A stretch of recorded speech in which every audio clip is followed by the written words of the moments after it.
I would like to welcome Michel Pourprix for this interview. I'm the person that having the privilege of interviewing him, and my name is Benjamin Liu. And this is Dr. Michel Pourprix from the French Atomic Energy Commission. Yeah. And I think, so why don't I begin by asking you to tell me some of your educational background. Yeah. So I began as a mechanical engineer in '68, and after that I worked in CEA on different contracts with Professor Bricard, the University of Paris, and Dr. Madeleine. Dr. Madeleine had a laboratory on aerosol physics in CA. So after my thesis, I started study on different things, but the main thing is the condensation nuclear encounter, and I start in '73. Mm-hmm. I believe you were studying mechanical engineering at the University of Paris. And then can you tell us why you were begin to be interested in doing work in the aerosols? At the beginning, I worked on bacterial contamination to study and to develop different systems to collect and count bacteriologic cells. Oh, So, it was having to as do. you know, bacteria in air is like an aerosol, but it's not spherical. It's sometimes with different forms, and it's a little bit different. Very good, yeah. I think you mentioned briefly that the Madeleine and also Professor Bricard, and then you probably have also worked with other people too. Can you tell me who are the most important aerosol scientists whom you were working with during this initial years at the University of Paris? Yes, Professor Bricard is for me very important, and it's my mentor. I think you, Benyu, start for me a good relation between university and industry. It was very new for me to connect so clearly the both and the different things. Very good, yeah. I may want to mention that the institute that Dr. Pourprix was working is in the part of the Pasteur Institute. There was the Optics Institute, and that they are the one that involved in the bacteria and then discovering the microorganisms, and it's a very important institute for biological studies in France. Am I correct? Yes. Okay. But it was an opportunity. Okay. Okay.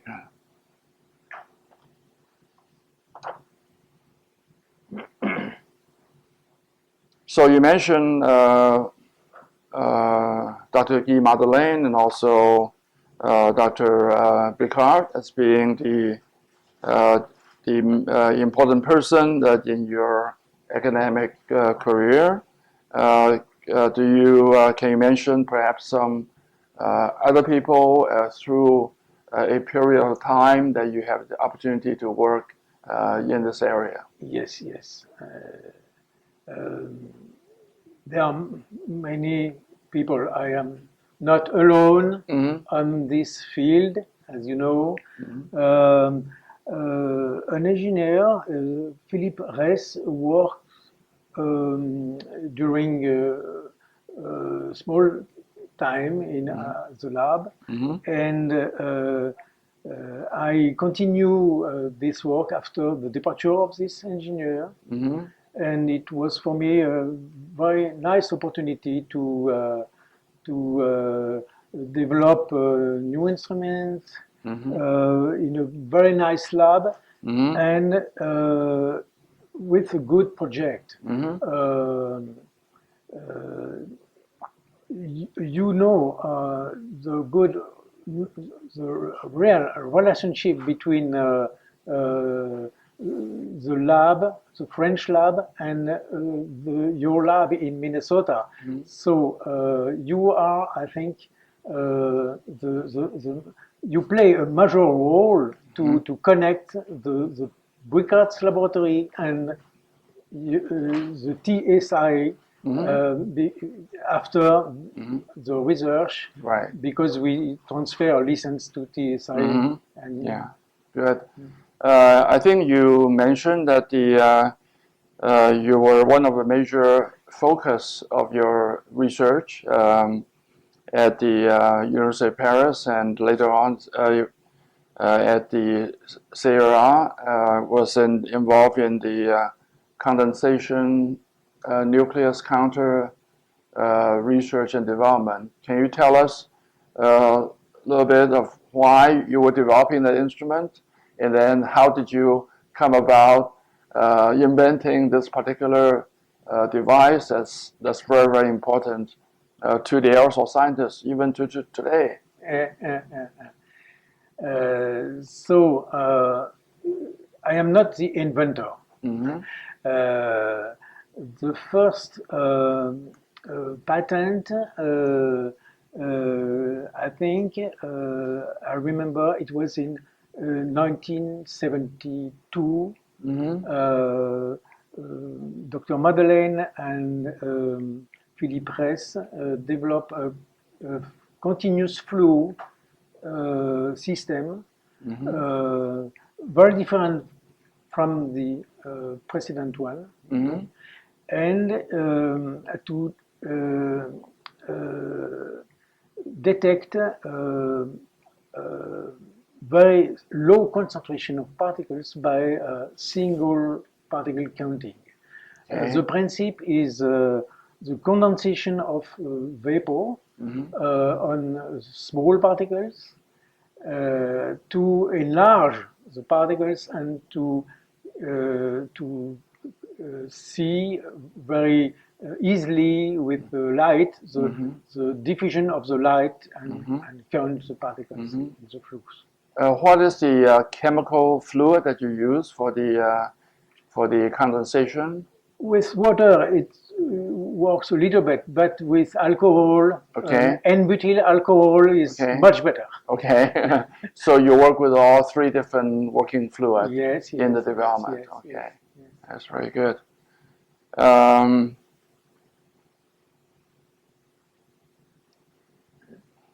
So then this is the kind of educational period where you're involved in the academic research.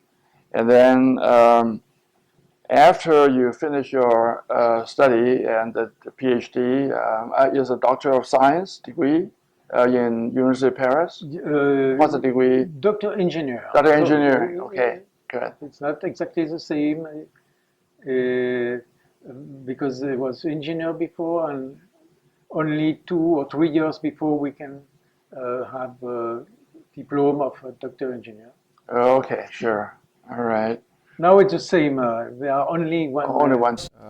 Continue and to telling us that the invention you made. I understand you have made quite a few inventions, and then perhaps you can give us some idea of the nature of the different inventions that you have. Related to aerosol science or that's instruments. Yeah, that's Okay, right. Yeah. okay. There are some. There are 18 patents, but about an half on aerosol instruments. Okay. Mostly was in 19 to develop with collaborators DMA in a specific geometry. As you know very well, this field, DMA is generally axial geometry with a flux on a cylinder, and the new geometry is a flow between two plates to have a radial flow. So, and there are many different applications. The first one was the deposition of particles on wafers in 89 or 70. Not 89. Yes, 89. Yes, And after, the idea was to transform this to like DMA to collect particles. They are with only one electrical mobility. It's difficult to explain precisely, but you know very well that. Yeah. Okay. So this geometry is very simple. Works good, and it's very easy to build this type of instrument. So what is the comparing the radio DMA with the traditional long tube DMA, and then do you think that the main advantage of the radio DMA is because of they are smaller? Smaller, Yeah. the fabrication price. Okay. Oh, yeah. It could be much Light. lower in price. Yes. Yes, yes.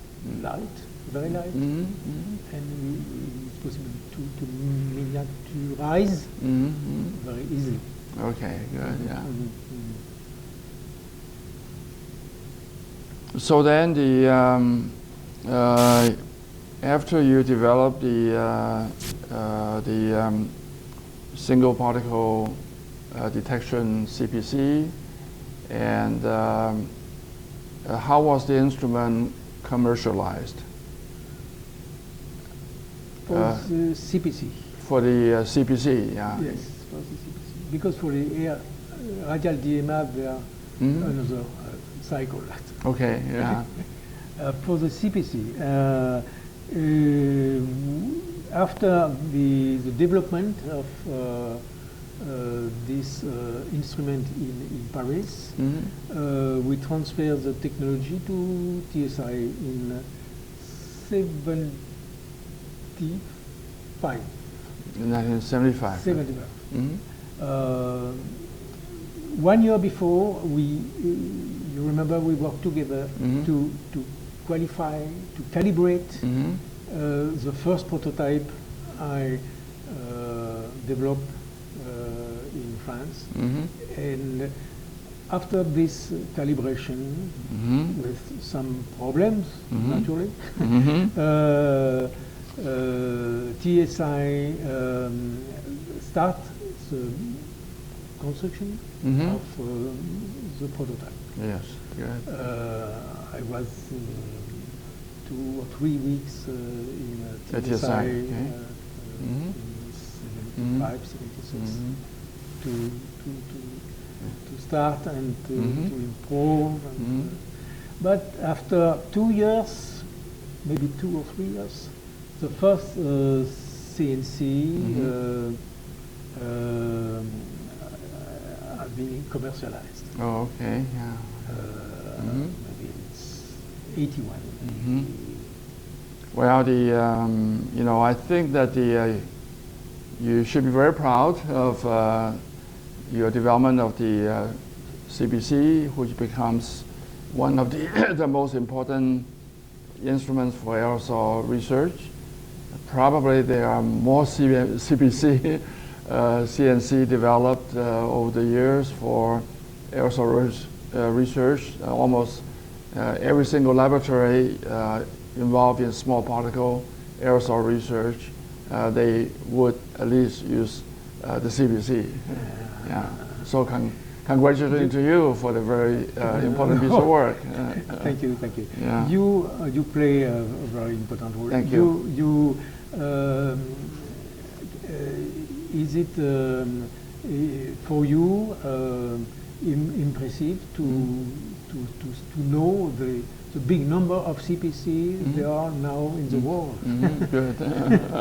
Now, when you're developing these instruments, there will be mechanical design and fabrication, but also there will be fair amount electronics involved.